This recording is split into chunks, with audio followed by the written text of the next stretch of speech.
Eating this fish in feudal Japan wasn't just a meal, it was an act of suicide. In 1592, Japan's supreme ruler, Toyotomi Hideyoshi, banned it. His samurai were dropping dead, not by the sword, but by the soup.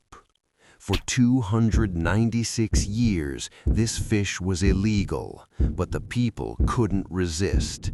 They risked execution just to eat it in secret. The silence broke in 1888. A massive storm left a hotel with 0 fish. The guest, the Prime Minister, Ito Hirobumi. The chef took a gamble.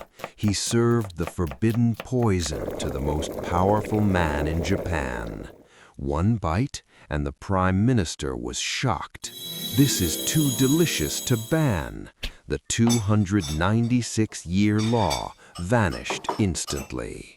Today, it's a luxury. But remember, one wrong cut can still kill you.